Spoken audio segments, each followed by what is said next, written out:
자, 잠깐 얘기했지만 나스닥 그래도 1%는 아닌 것이 약간 네. 안심은 되긴 하던데 참 갈수록 기대치가 낮아져요. 이게 사람 심리가. 또 마이크로소프트가 이제 인력 구조 조정 이야기 나오면서 좀 장중에 좀 급락이 좀 나왔었죠. 그래서 사실 이번 주는 다들 뭐 각오하고 뭐 주식시장 보셨을 겁니다. 이번 주가 어떻게 보면 이제 가장 중요한 하반기에서 가장 중요한 날이 될 수 있는 오늘 이제 7월 13일이 됐고요. 이제 오늘 밤에 우리나라 시간으로는 이제 오늘 밤인 거고 이제 그럼 바이든 대통령이 이제 사우디도 가고 그다음에 오늘 있는 게 낮에는 금통위가 있고요. 그다음에 오늘 밤에는 드디어 잠 못 잘 CPI 발표가 좀 있습니다. 그리고 내일은 또 옵션 만기이기도 하고요. 여러 가지 것들이 지금 걸쳐져 있는데요. 또 간밤에 또 가짜 6월달 CPI 보고서가 나오면서 그러게 이게 뭔 일이야? 그러니까 미국도 심리가 불안하고 네. 내가 그런 보고서 나왔을 때 또 이용해서 공매도 치는 세력도 있겠죠. 네, 일부러 뭐 흘렸을 수도 있고, 그러니까 미국 투자자들 보면 아직도 더 떨어질 거다라고 하는 전문가들 있고, 뭐 고수들도 다 갈리는 상태입니다. 그리고 이제는 반등할 거다라고 하는 생각하는 분들도 있고, 그러니까 이미 그분들은 이 포지션들이 자기들이 말한 대로 구축되어 있겠죠. 그렇지. 그러니까 이제 여론도 형성을 해야 되고 심리도 되돌려야 되고 심리도 이끌어가야 되고 그런 부분들이 있으니까 계속 본인들의 과거에 해왔던 습관대로 지금 매매를 하시는 걸 겁니다. 그거는 비단 미국뿐만 아니라 우리나라에 있는 나오시는 분들도 다 마찬가지예요. 지금은 사실 계속 저희들이 틀리고 헤매고 막 그럴 수밖에 없는 게 과거에 있었던 사례들이 아닌 게 참 그래요. 좀 약간 전망하기가 너무 힘들고 오히려 그냥 한쪽 방향으로 계속 밀어붙여서 말을 하는 게 저희들 입장에서는 그게 좀 더 편할 수는 있습니다. 지금 오르락 내리락 하다가 뭐 시장이 장중에 급반등 해버릴 수도 있는 거고 또 하락한다고 이제 상승한다고 했다가 또 급락할 수도 있는 거니까 이거는 지극히 본인이 주식시장을 자산시장을 바라보는 관점하고 그다음에 자신이 해왔던 매매해왔던 스타일하고 그런 부분들이 좀 많이 겹치는 것 같은데 그런 부분들을 종합해서 한번 잘 투자에 이번 상승과 하락장을 좀 익사이팅하게 겪고 있는데 이번에 겪고 나서 나중에 살아남아서 또 하시면 내가 그때 2022년 정도 살아남았었다라고 하실 수 있는 시기가 분명히 될 거다라고 일단은 말씀 좀 드리고 싶고요. 미국은 공포 탐욕지수 보면 뭐 사실 뭐지 미국 빠지긴 했습니다만 뭐 크게 변동이 없습니다. 어제가 27년대 26 정도로 조금 떨어졌고요. 그리고 오히려 야간 선물은 오히려 올랐습니다. 0.44% 정도 올랐고 그 다음에 환율도 오히려 좀 하락하는 그런 분위기가 있습니다. 그래서 지금 사실 달러 유로화가 워낙에 약세로 가고 있다 보니까 전체창으로 좀. 네. 달러화가 워낙에 지금 강세로 가다 보니까 환율도 좀 약한 부분인데 사실 그렇다 보니까 어쩔 수 없이 신흥국 입장에서는 금리를 따라 올릴 수밖에 없죠. 그러니까 오늘 아마 이제 50bp 정도를 예상하고 있는 것 같습니다. 50bp 정도 이제 예상을 하고 있는 것 같은데 이제 한 10시 전후로 해서 50bp를 인상을 하고 나면 과연 환율이 어떻게 꺾일 수 있을지 그런 부분들도 중요하게 생각할 문제인 것 같고 이 보고서 보셨는지 모르겠는데 지금 환율이 올라갈수록 지금 삼성전기나 LG디스플레이, SDI 같은 이런 대기업들은 뭐 삼성전자는 더 하겠죠. 계속 영업이익은 오히려 계속 올라가고 있습니다. 그러니까 지금 그러니까 1,310원이 예전에 이제 금융위기 왔을 때 정도 겪었던 지수 때 그 환율 때고 하니까 오히려 지금 2분기 실적까지는 뭐 잘 모르겠습니다만 이렇게 계속 쭉 가면 3분기 실적은 오히려 우리나라 기업들의 원화 이익은 정말 플러스가 날 수밖에 없을 것 같고요. 그 다음에 우리나라 전체 외국 기업들의 그 환율 포지션을 보면 달러 보유 포지션입니다. 그러니까 환율이 올라가면 일정 부분 올라갈수록 영업이익은 영업 외 수익은 좀 더 플러스 날 수 있다라는 거. 이건 부분들을 계속 감안하고 보시면 좋을 것 같습니다. 네, 댓글창에서 뭐 제 헤어스타일 가지고 또 지적이 나오나요? 아니. 아니 그게 아니고 네. 저 익절의 시님 네. 그 인사 처음에 할 때 우리 가족분들 네. 이렇게 호명을 해드리니까 289명 다 읽어주냐고 그때 들어와 있는 사람들 자, 상위 한 뭐 정확하지는 않지만 상위 한 10분 정도만 대표로 제가 저 이름을 좀 불러드립니다. 네. 그리고 영호김님, 그래서 서운하시다고 왜 내 이름에서 끊어지냐고. 네, 영호김님 환영합니다. 서운해하시니까. 네. 네, 뭐 그 외 모든 분들 마음이야 다 읽어드리고 싶죠. 다 한 분 한 분 감사한 마음으로 인사 나누고 싶은데요. 네. 하여튼 마음이 그렇다는 것만 좀 이해해 주시고요. 자, 일단 그래요. 그러니까 우리 시장은 이번에는 사실 지난달 6월 달에는 5월 달서부터 어떤 얘기가 있으면 인플레이션 정점을 찍었다. 그렇죠? 물가 소비자 물가 지표가 그런 기대감이 있었기 때문에 반대의 결과가 나와서 이제 확 무너진 게 있는데 이번에는 다 각오하고 있단 말이에요. 안 좋을 거라고.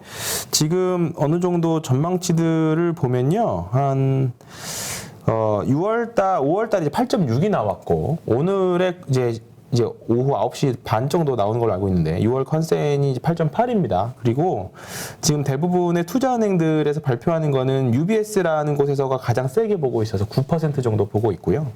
대부분 다 8.8에서 8.9, JP모건이 8.7 정도 이렇게 보고 있습니다. 그러니까 사실 9 이하만 나오면 시장에서 어느 정도 이제 좀 예상이 됐던 부분들이기 때문에 사실 6월 달 CPI 물가 지수가 5월 달에 일정 부분 좀 피크아웃을 됐다라고 좀 약간 마음이 놓인 상태에서 우리가 어떻게 보면 훅을 한 대 팍 맞아가지고 지금 시장이 확 지금 미국도 그렇고 한국도 그렇고 이렇게 된 거거든요. 근데 지금은 일정 부분 올랐고 그다음 백악관에서 나온 코멘트도 7월, 6월 달 CPI는 이미 지난 지표다라는 코멘트도 했었고 그리고 유가가 이제 어젯밤에도 많이 하락을 했잖아요. 폭락을 했죠. 이제 이런 부분들이 이제 향후 나올 이제 오늘 발표한 지표 말고 이제 다음 달에 나올 지표 이제 CPI를 보면 분명히 조금 꺾여지는 모습들이 좀 그려가는 게 아닌가 좀 이렇게 그렇게 생각들을 하고 있는 것 같아요. 그래서 의외성 또 주가의 의외성을 좀 생각해 보면 좋을 것 같고 관련된 리포트가 몇 가지가 있는데 일단은 요게 관련된 내용이 딱 제목인 것 같습니다. 주가의 선행성을 믿을 수밖에. 그러니까 지금 저 얘기는 지금 믿을 게 없다는 얘기 아무것도. 그러니까 지금 보면 이제 주가가 일정 부분 다 많이 나왔던 그런 이야기들, 이게 악재들만 계속 나오고 있는데 그런 부분들이 주가가 다 반영을 해서 어느 정도 하락을 했다라고 이렇게 보고 있는 것 같고요. 그래서 지금 우리나라로 보면 수출 증가율 가파른 하락하고 있는 거 맞죠. 그다음에 고유가도 맞고, 그다음에 외국인이 떠나는 이유들, 뭐 환율 부분도 있을 거고, 수출도 있을 거고 여러 가지가 있는데 지금 유가가 고점을 기록할 경우 시차를 두고 국내 기업들 이익률과 외국인 매수가 회계를 할 것이다라고 한 거죠. 그래서 5월달, 6월달 정도가 유가 고점을 기록한 것이라고 하면, 그래서 이거를 염두에 두고 주가가 먼저 하락을 했다라고 하면 3분기 중에는 외국인들이 매수를 하지 않겠느냐. 그리고 이제 우리나라 영업이익 추정치, 삼성전자 영업이익 추정치가 이제 하락을 하기 시작했거든요. 이제 하락이 이제 주가가 먼저 떨어지기 시작을 했고, 그 다음에 이제 실적 EPS가 떨어지기 시작하면 일정 부분 두 가지가 다 맞아 떨어지면 이제 거기서부터는 한번 우리가 저점을 논의해 볼 수 있다라고 하는데, 여기 이베스트 추정권에서는 2023년 1분기에 저점을 기록할 수 있다. EPS 하락이. 그러면 그것보다 우리나라 주식이 한 6개월에서 최대 한 1년 정도, 저는 1년 정도까지라고 생각을 한다라고 하면 지금 정도가 어느 정도 바텀이지 않을까 생각을 하는 거고, 기술적으로 항상 풀어주시는 여기 유안타의 정인지 애널리스트 분, 저도 이제 가끔 일주일에 한 번씩 계속 내셔서 보는데, 좀 되게 긍정적으로 제목을 좀 잘 뽑아주셨습니다. 코스피 하방 경직성이 기대되는, 그러니까 밑에가 단단해질 수밖에 없는 이유라고 말씀하셨는데, 지금 코스피 월봉이 이제 상대 강도 지수가 40% 아래에서 이제 반전을 하려고 있다라고 하고, 2019년 고점대라고 하는 거죠. 여기 보면 여기입니다. 2019년 고점대.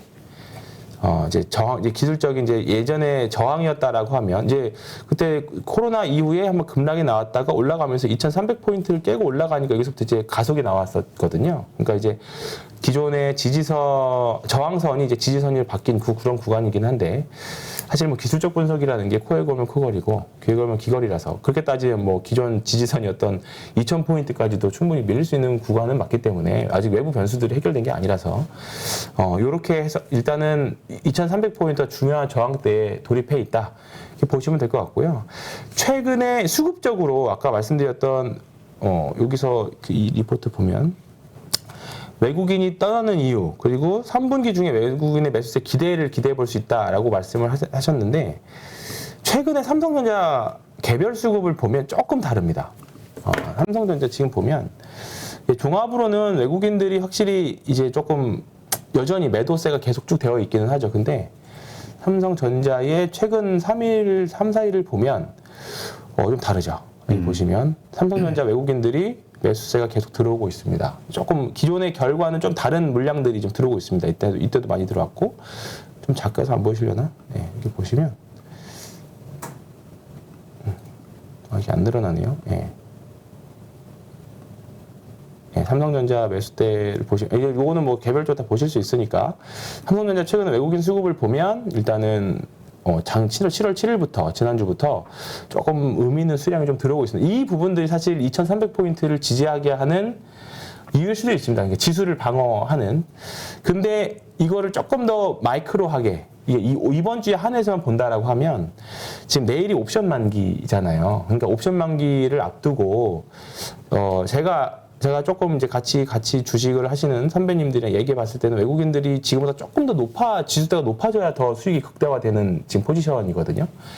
의외성을 좀 기대해 본다라고 2,400포인트까지도 언제든지 오늘 만약에 CPI 발표를 좀 긍정적으로 해석해서 미국 시장이 상승이 나온다고 하면 내일도 의외로 2,400포인트 언저리까지 반등할 수 있는 가격대라고 보거든요. 그러면 그거를 염두에 두고 삼성전자가 지수를 좀 어떻게 보면 하방을 막기 위해서 일부러 좀 매수하는 그런 부분들도 좀 있을 것 같습니다. 근데 이 부분들은 사실 이번 주 지나고 봐서야 이게 진짜인지 가짜인지 앞서 말씀드렸던 내용들이 계속 이어져서 가는 부분들인지는 파악을 할 수 있을 것 같습니다. 그래서 일단은 삼성전자 외국인들 수급하고 오늘 수급이랑 의외로 나왔던 어젯밤에 우리나라의 야간 선물 상승 이런 부분들이 오늘 CPI 낮에는 금통위 밤에는 CPI 이런 부분들 그리고 내일 옵션 만기까지 앞둬서 이런 부분들이 어떻게 복합적으로 시장을 좌우할지 이런 부분들에 대해서는 고민을 한번 시장을 지금은 관전 포인트인 것 같아요. 어제도 보면 사실 지금 기술주들 특히나 어제 소부장 주식들 보면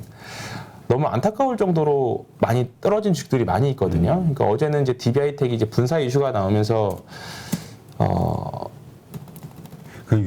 어제 우리 그렇지 않아도 TV 하이텍 가지고 좀 성토를 했는데 네. 정신 나간 거 아니에요 요즘? 요즘 같은 때 그렇죠. 그런 일을 저질러? 네, 그렇죠. DB하이텍도 지금 한 반년 만에 고점이 85,000원이었는데 지금 4만 원까지 내려왔고요. 네. 뭐 당장 이제 올해 실적만 놓고 보면 좀 PER이나 PER 이런 거 봤을 때는 이제 말도 안 되는 이제 숫자를 보여주기 시작했습니다. DB하이텍도 그렇고 어제 후성 이런 종목도 보면 지금 3개월 만에 반토막 거의 났습니다. 3개월 맞고. 그러니까 지금 개별주들, 그러니까 우리가 괜찮다고 생각했던 종목들이 3, 4개월 만에 한 30에서 40%는 지금 기본으로 다 떨어진 상태예요. 그러니까 당연히 퀄리티 주식이라고 생각했는데 이제 주식들이 많이 밀려 있으니까 당연히 계좌들이 속상할 수밖에 없는 그런 현상들을 좀 보여주고 있는 거고요. 다만 이제 많이 싸져 있긴 해서 기술적으로 좀 일정 부분 반등은 좀 나오긴 하겠습니다만 아마 내가 팔고 싶으면 남들도 다 팔고 싶은 마음이거든요. 그러니까 지금 아마 기술적으로 반등하면 어느 정도 이 저항선들이 어떻게 보면 다들 팔고 싶어 하는 마음들이 모여진 선들이 이평선이거든요. 그러니까 일정 부분 반등할 때마다 물량들이 계속 쭉쭉쭉 나올 겁니다. 그러면 거기서 진짜로 실적의 성장성이 한 번 더 추가적인 뭐 지금은 좀 한번 꺾였다 지금 쉬는 구간이지만 실적의 성장성이 담보되는 특히나 증설을 많이 했던 기업들은 내년에나 내후년에도 센티만 좀 좋아지면 올라갈 수 있으니까 그런 부분들은 매수나 또는 뭐 이제 트레이딩 기회를 삼아야 되겠지만 전망치들이 좀 별로 안 좋은 것들, 안 좋은 회사들, 특히나 뭐 SOL 같은 회사들 있죠. 일단은 전망치가 올해가 거의 피크를 찍고 있기 때문에 그런 종목들은 이제 반등할 때마다 조금씩 주저당하는 주식들이 되지 않을까 이렇게 좀 보고 있습니다. 그래서 지금 어쨌든 고점에서 내려오는 소부장들은 종목에 따라서 이제는 정말 각계전투로 잘 종목을 대응을 해야 될 것 같고요. 근데 우리가 하여튼 반도체 소부장 반복적으로 이야기하지만은 너무 범위가 넓어가지고 넓죠. 네. 수백 가지잖아요. 지금 종목들 따지면 100가지 넘을 걸, 그렇죠? 그 가운데서 그럼 어떤 소부장을 선택해야 될 것이냐 이게 이제 참 어려워서 소부장 하면 그냥 머리 제껴버리는 분들이 많더라고요. 피곤해서. 뭐 지금은 네, 알겠습니다. 일단 그렇고 소부장은 금요일 찐시장 나올 때마다 조금씩 저도 이제 말씀을 좀 드리겠습니다. 결국 이제 그러니까 반도체가 실적이 좋아지고 네, 그렇죠. 소위 말하는 퀄리티 주식들 이제는 뭐 반도체 주식들 이제 가치주 영역에까지도 진입을 했고 삼성전자, 하이닉스 지금은 뭐 엉덩이 싸움의 구간이 들어봤습니다 이미. 결국은 반도체도 엄밀히 말하면 이게 필수 소비재가 이제 점점 되어가고 있거든요. 다만 이제 경기 민감하게 이제 좀 경기가 좋아져야 사람들이 제품도 많이 사고 하니까 이제 조금 수요도 늘어나고 하는데 이제 그러려면 시간이 조금 필요하다라는 거죠. 예.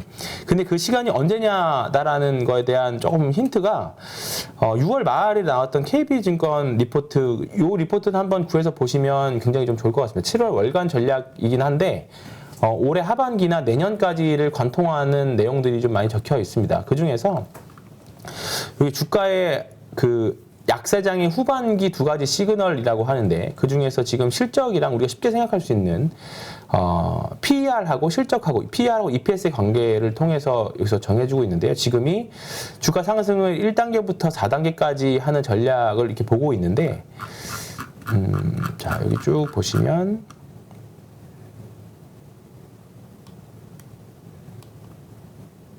ISM 제조업 지수는 뭐 나중에 가서 보시고 여기입니다.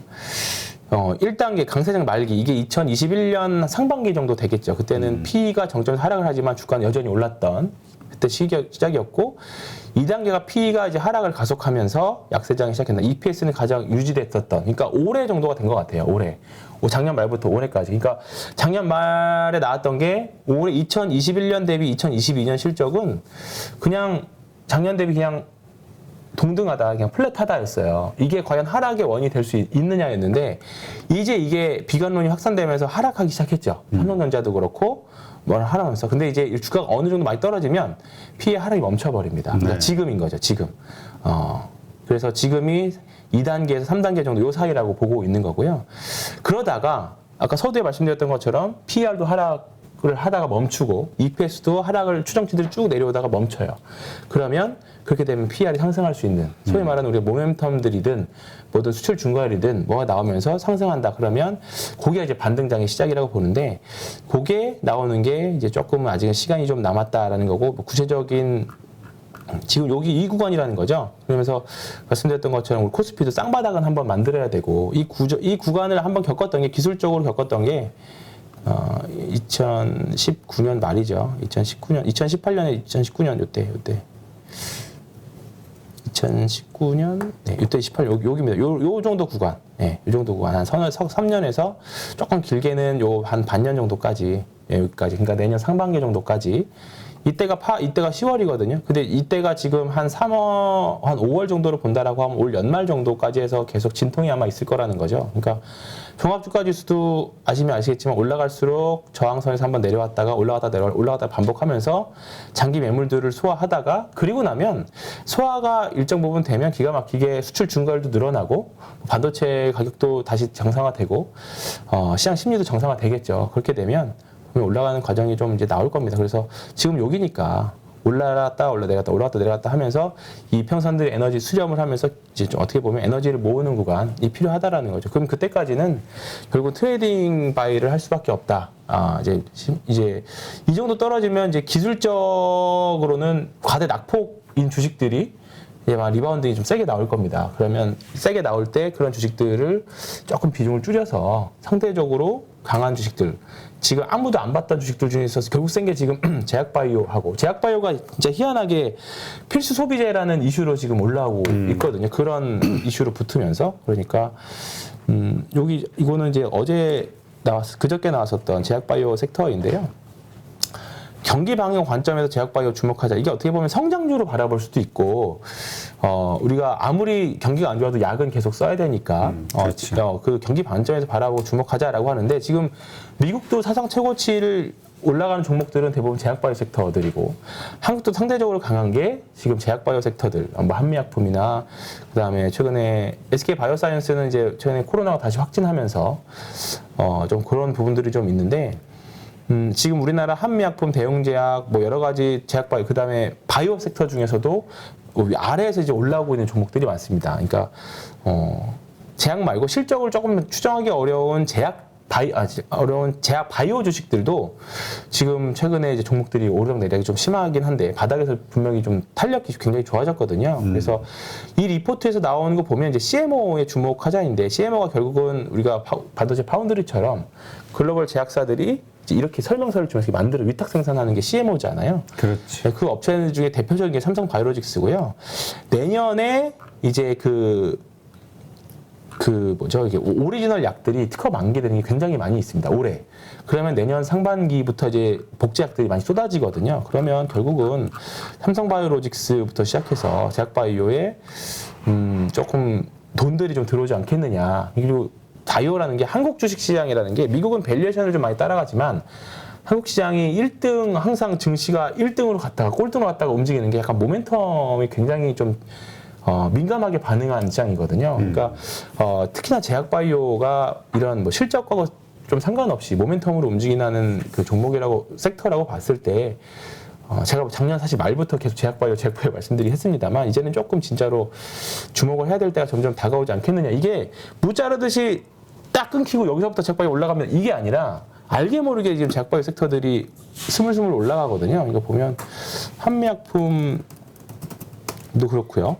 벌써 이제 단기 신고가들을 내고 있습니다. 대웅제약도 그렇고요. 그렇고 그다음에 셀트리온도 마찬가지입니다. 셀트리온도 며칠 전에 뭐 그 이슈가 셀트리온 제약이 이슈가 있었음에도 불구하고 장기 이평선을 뚫고 가려고 하는 모습이 좀 있고요.